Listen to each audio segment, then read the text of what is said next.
प्यारे दोस्तों, सनातन हिंदू धर्म में तुलसी के पौधे का महत्व सबसे अधिक है। इसकी सबसे पहले पूजा भगवान विष्णु जी ने की थी।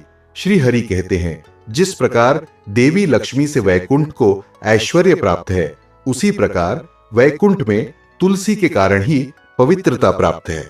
पृथ्वी लोक पर जिस स्थान पर भी तुलसी का पौधा होगा, उस स्थान पर कभी बुराई का वास नहीं होगा। ऐसा स्थान सबसे अधिक पवित्र होगा। इसी कारण से हमें हमारे घर में तुलसी का पौधा अवश्य ही लगाना चाहिए। तुलसी के पास दीपक जलाने से क्या होता है, आइए जानते हैं इस प्राचीन महान कथा के माध्यम से, जो भगवान श्री कृष्ण ने देवी सत्यभामा को सुनाई है। दोस्तों, एक समय की बात है।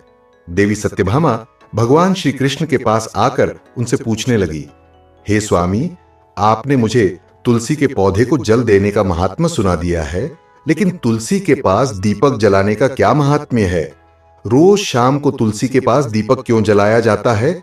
इससे मनुष्य को कौन सा फल प्राप्त होता है? तुलसी के पास दीपक जलाने की विधि क्या है तथा दीपक लगाते समय कौन से मंत्र का उच्चारण करना चाहिए? कृपया आप मुझे विस्तार से बताइए। भगवान श्री कृष्ण कहते हैं, हे देवी, आज तुमने समस्त संसार के कल्याण की भावना से बहुत ही उत्तम प्रश्न किया है। तुम्हारे इस प्रश्न का उत्तर देने से पूर्व मैं तुम्हें एक प्राचीन इतिहास सुनाता हूं, जिससे तुम्हें तुम्हारे सभी प्रश्नों के उत्तर मिल जाएंगे।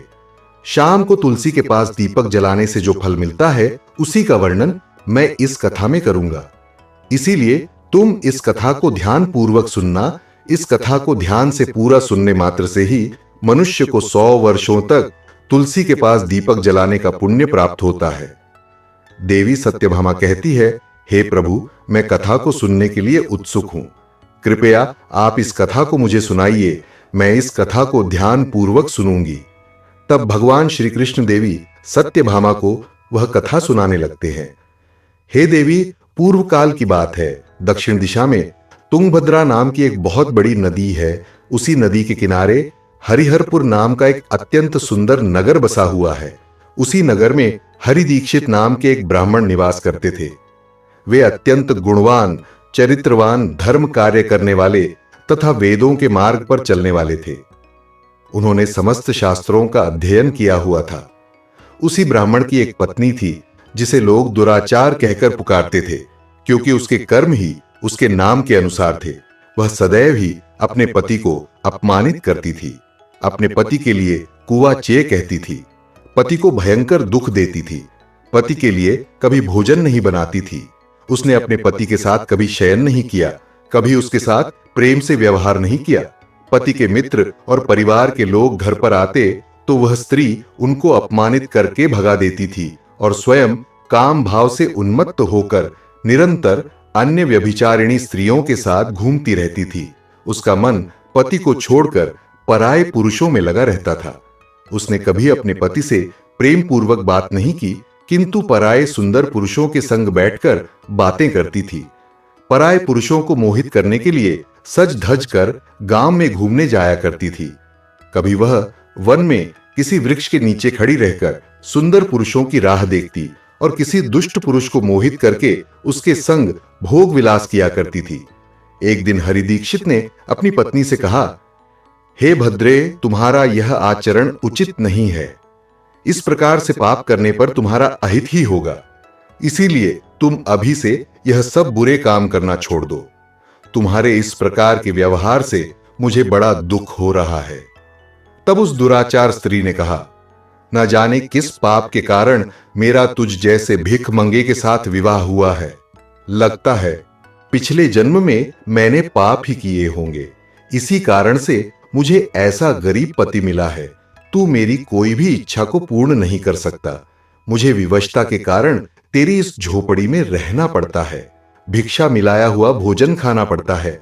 अब और अधिक मैं इस कष्ट को सहन नहीं करने वाली। किसी दिन मैं तुझे छोड़कर अवश्य चली जाऊंगी।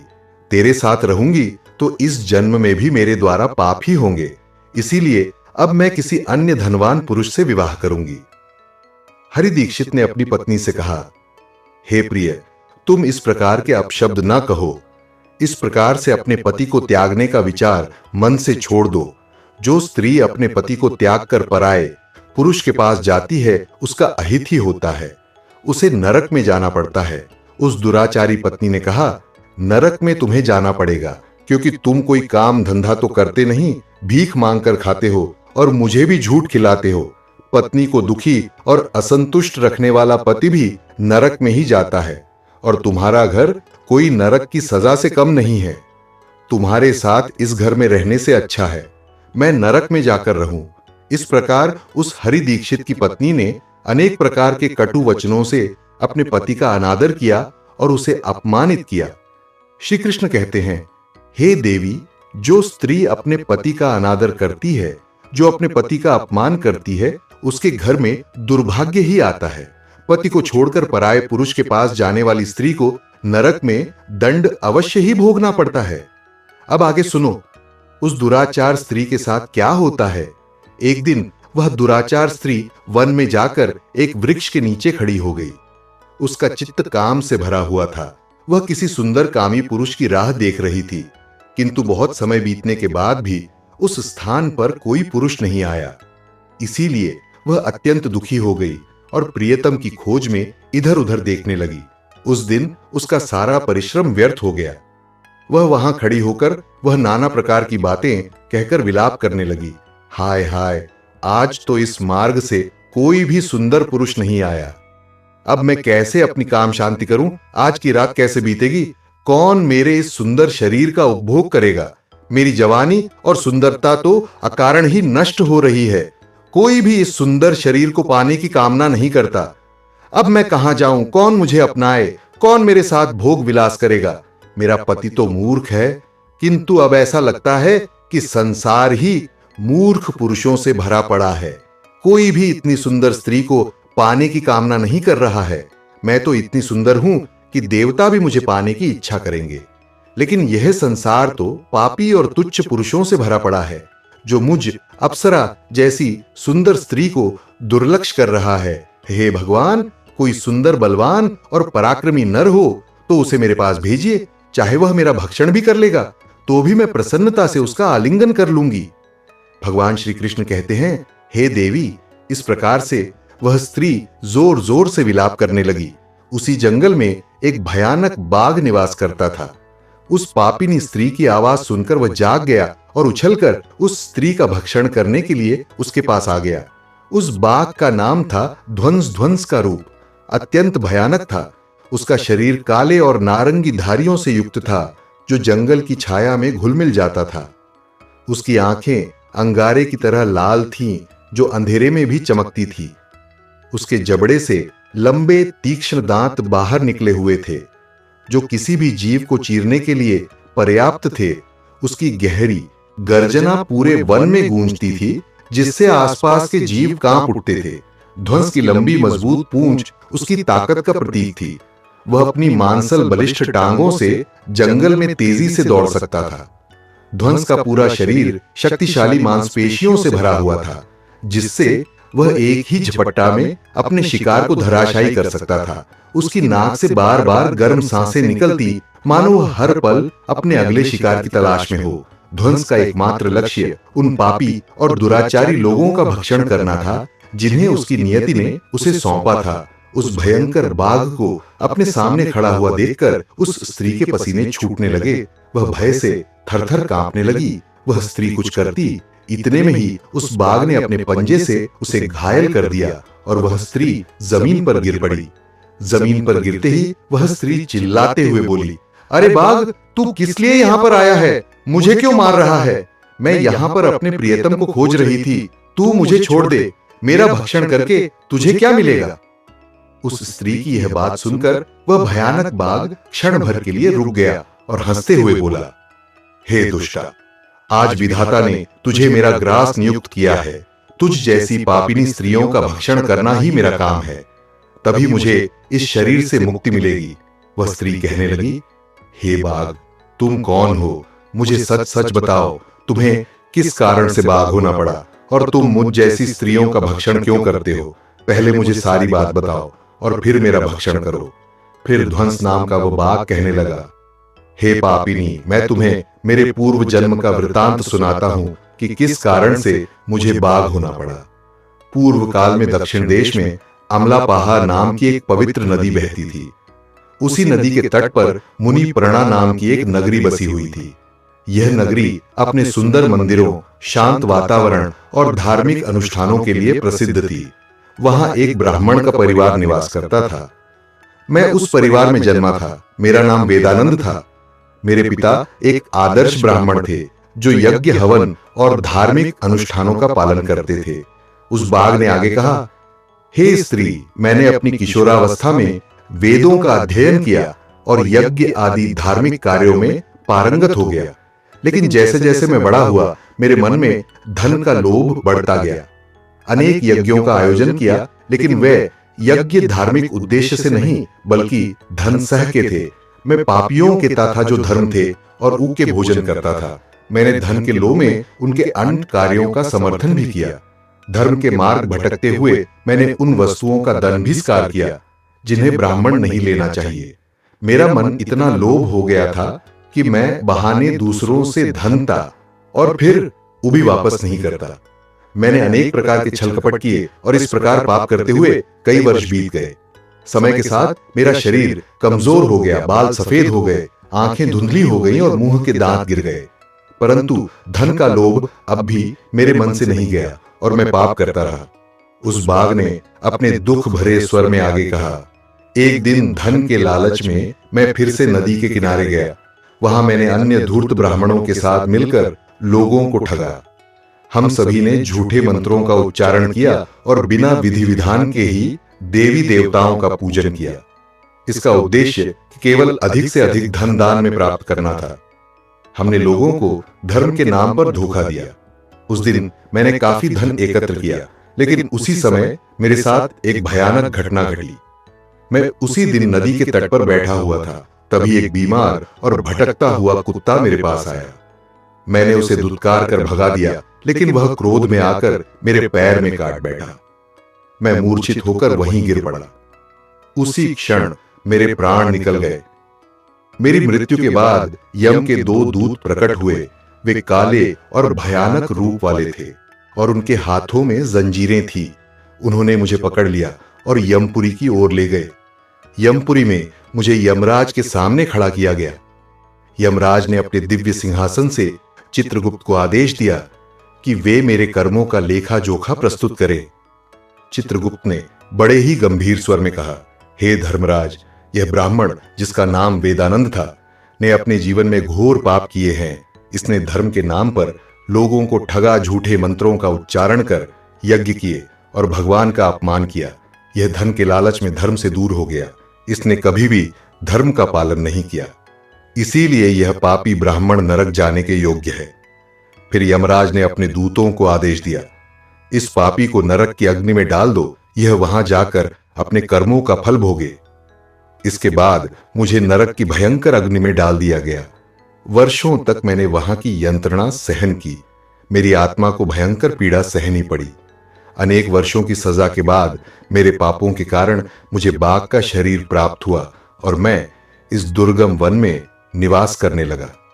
ध्वंस ने अपनी कहानी को समाप्त करते हुए कहा, अपने पूर्व जन्म के पापों का प्रायश्चित करते हुए मैंने संकल्प लिया कि मैं कभी भी महात्मा, साधु पुरुष या सती स्त्रियों का भक्षण नहीं करूंगा। मैं केवल उन पापियों, दुराचार और कुलटा स्त्रियों का ही भक्षण करता हूं जिन्होंने अपने जीवन में अधर्म के मार्ग पर चलकर दूसरों को दुख दिया है।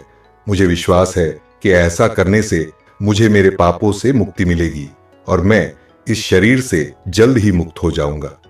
श्री कृष्ण कहते हैं, हे देवी, इस प्रकार से उस बाघ ने अपने पूर्व जन्म का वृत्तांत सुना दिया और उस स्त्री से कहने लगा, हे पापिनी, तेरे आचरण से तू उल्टा दिखाई पड़ती है। अपने पति को छोड़कर तू इस वन में अन्य पुरुषों के साथ भोग विलास करने के लिए आई है, इसीलिए आज तू मेरा ग्रास अवश्य बनेगी। इतना कहकर उस बाघ ने अपने तीक्ष्ण नखों से उस पापी स्त्री को मारकर उसे खा लिया और फिर वह बाघ उस स्थान से चला गया। उस स्त्री की मृत्यु के बाद उस स्थान पर यम के 2 दूत प्रकट हुए और उस पापिनी स्त्री को उठाकर संयमनी पुरी में ले गए। वहां पर उसे यमराज के सामने खड़ा किया गया। फिर चित्रगुप्त ने उस स्त्री का लेखा जोखा निकालते हुए यम से कहने लगे, हे धर्मराज, यह स्त्री तो अत्यंत पापिनी है। इसने घोर पाप किए हैं। इसने व्यभिचार किया है। इसने अपने पति की कभी सेवा नहीं की। अपने पति को भूलकर पराए पुरुषों के संग भोग विलास किया करती थी। उसके पापों को सुनकर यमराज अत्यंत क्रोधित हो गए और उन्होंने उस स्त्री को अग्नि से भरे हुए कुंडों में डालने का आदेश दिया। यमराज के आदेश को सुनकर वह स्त्री अत्यंत भयभीत हो गई और फिर वह दुराचार स्त्री यमराज से कहने लगी, हे धर्मराज, कृपया मुझे मेरे पापों के लिए क्षमा करें। मैंने यह अनजाने में पाप किए हैं। कृपया मुझे प्रायश्चित का अवसर प्रदान करें।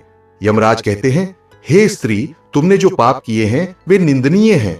तुम्हारे पापों के लिए कोई प्रायश्चित नहीं है।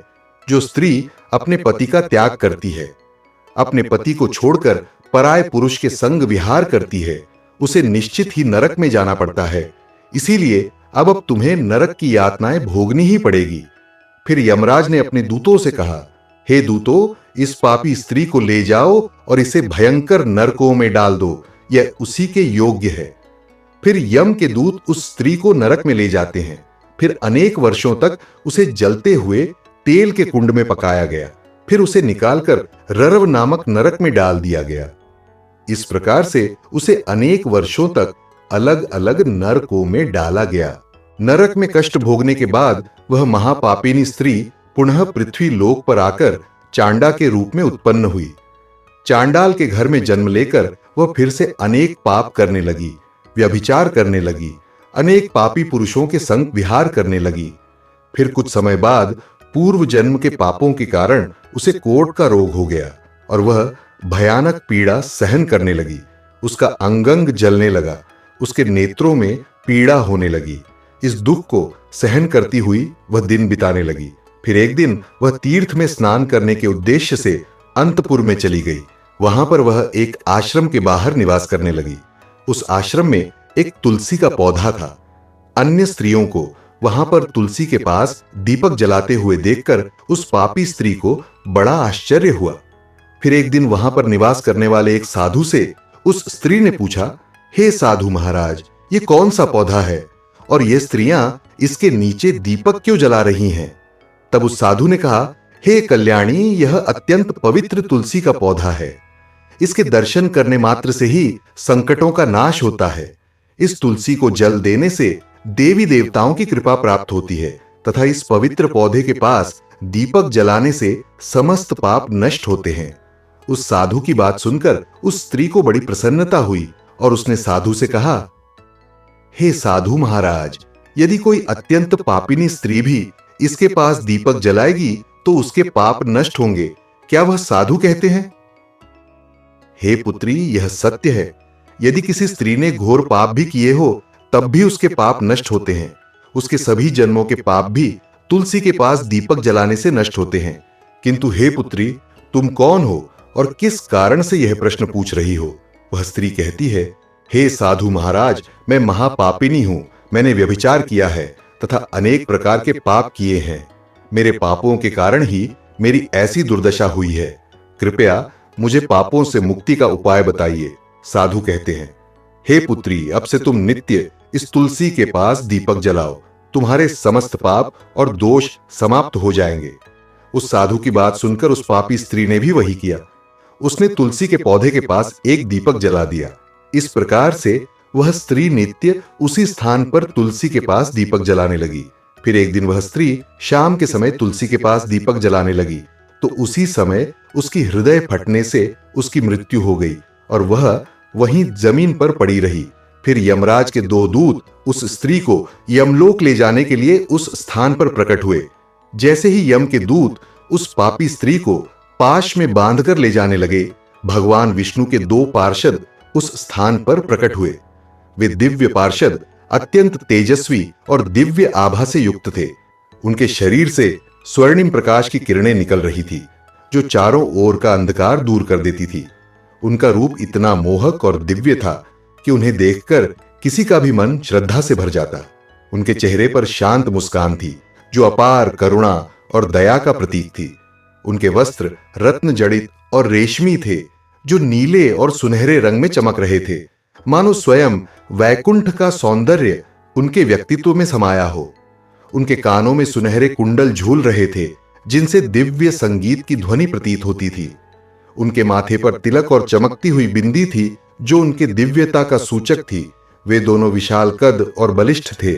उनके हाथों में दिव्य गदा थी, जो न्याय और धर्म की शक्ति का प्रतीक थी।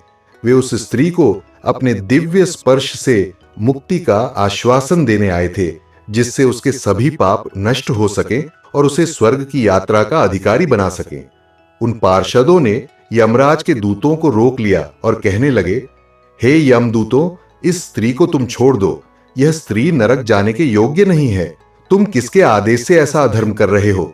फिर यम के दूत कहने लगे, हे पार्षदों, हम यमराज के आदेश से इस पापी स्त्री को उठाकर ले जा रहे हैं, किंतु आप हमें किस कारण से रोक रहे हो? यह स्त्री अत्यंत पापी है, इसे नरक में ले जाने की आज्ञा मिली है। यह सुनकर भगवान विष्णु के पार्षद मुस्कुराए और बोले, हे यमदू, तो तुम सत्य बोलते हो, लेकिन इस स्त्री का एक ऐसा पुण्य भी है जो इसके समस्त पापों को मिटा चुका है। क्या तुमने देखा नहीं कि इसने अपने जीवन में संध्या के समय तुलसी के समीप दीपक जलाया है? यमदूतों ने चकित होकर पूछा, हे पार्षदों, क्या केवल तुलसी के समीप दीपक जलाने से इसके समस्त पाप नष्ट हो सकते हैं?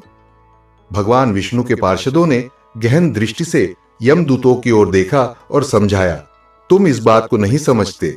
यमदूतों, तुलसी भगवान विष्णु की परम प्रिय है, और जो भक्त श्रद्धा और भक्ति से तुलसी के समीप दीपक जलाता है, वह विष्णु की कृपा का पात्र बन जाता है। संध्या के समय दीपक जलाने का पुण्य अनंत गुणा बढ़ जाता है, और यह न केवल उसके पापों को नष्ट करता है, बल्कि उसे स्वर्ग का अधिकारी भी बनाता है। इस स्त्री ने सच्चे मन से तुलसी का पूजन किया और दीपक प्रज्वलित किया है। इसी कारण इसके सारे पाप जलकर राख हो चुके हैं। अब यह नरक जाने के योग्य नहीं है। यमदूतों ने अपने हाथ जोड़कर कहा, हे पार्षदों, आप सत्य कह रहे हैं। हमें इसके भक्ति के बारे में जानकारी नहीं थी। यदि यह भगवान विष्णु की प्रिय भक्त है, तो इसे हम कैसे नरक ले जा सकते हैं? भगवान विष्णु के पार्षदों ने मधुर स्वर में कहा, इसीलिए हे यमदूतों, अब तुम लौट जाओ। इस स्त्री ने तुलसी की सेवा की है। वह उस दीपक की रोशनी में अपने सारे पापों को भस्म कर चुकी है। अब इसे विष्णु लोक में ले जाया जाएगा, जहां इसका स्वागत होगा। यह अब स्वर्ग की अधिकारी बन चुकी है। पार्षदों की बात सुनकर उन यमदूतों ने उस स्त्री को उसी स्थान पर छोड़ दिया और यमलोक लौट गए। वहां जाकर उन्होंने यमराज को सारा वृत्तांत सुना दिया। फिर भगवान विष्णु के पार्षद उस स्त्री को दिव्य विमान में बिठाकर स्वर्ग लोक ले गए। भगवान श्री कृष्ण कहते हैं, हे देवी सत्यभामा, इस प्रकार से तुलसी के पास केवल दीपक जलाने मात्र से ही मनुष्य के सभी पाप नष्ट हो जाते हैं।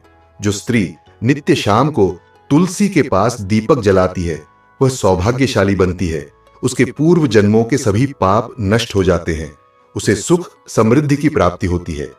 रोज तुलसी के पास दीपक जलाते समय इस मंत्र का उच्चारण करना चाहिए, ओम तुलसी देव्य च विद्महे विष्णु प्रिया ये च धीमहि तन्नो वृंदा प्रचोदयात्। श्री कृष्ण कहते हैं, हजारों अमृत के घड़ों से नहलाने पर भी श्री हरि को उतनी तृप्ति नहीं होती जितनी वे मनुष्यों के द्वारा तुलसी का एक पत्ता चढ़ाने से प्राप्त करते हैं। 10,000 गोदान से जो फल प्राप्त होता है, वही फल तुलसी पत्र के दान से पा लिया जाता है। जो मृत्यु के समय अपने मुख में तुलसी पत्र का जल पा जाता है, वह संपूर्ण पापों से मुक्त होकर श्री कृष्ण के धाम जाता है। जब भक्त तुलसी के पास दीपक जलाता है, तो उस प्रकाश में निहित ऊर्जा नकारात्मक शक्तियों को नष्ट करती है और सकारात्मकता का संचार करती है। यह आध्यात्मिक वातावरण को शुद्ध करता है और घर में देवताओं की कृपा को आकर्षित करता है। दीपक का प्रकाश अज्ञान के अंधकार को दूर करता है और ज्ञान की ज्योति को प्रज्वलित करता है। तुलसी के पास दीपक जलाने से मनुष्य के भीतर शुद्धता और पवित्रता का भाव उत्पन्न होता है, जिससे उसकी भक्ति और ध्यान की शक्ति बढ़ती है।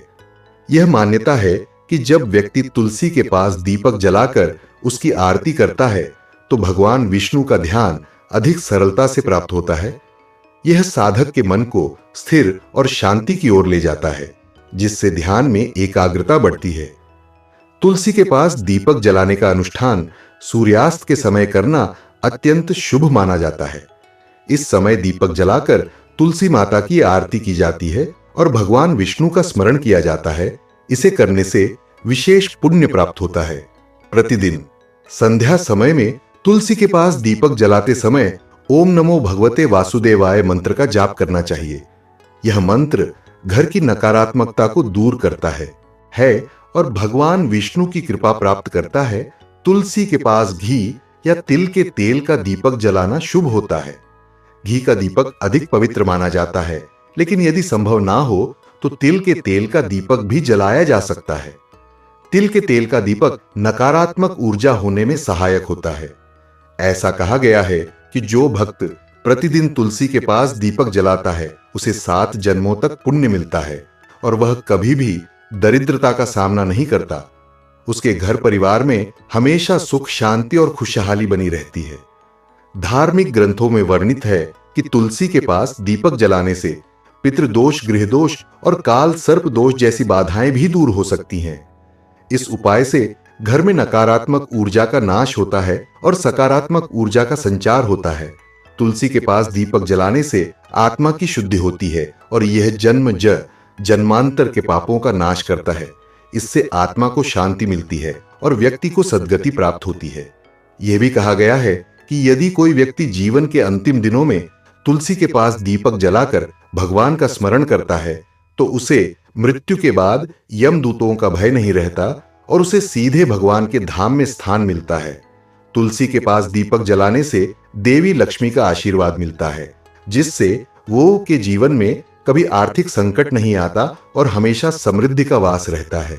तो दोस्तों, इस प्रकार से भगवान श्री कृष्ण ने तुलसी के पौधे के पास दीपक जलाने का महत्व बताया है।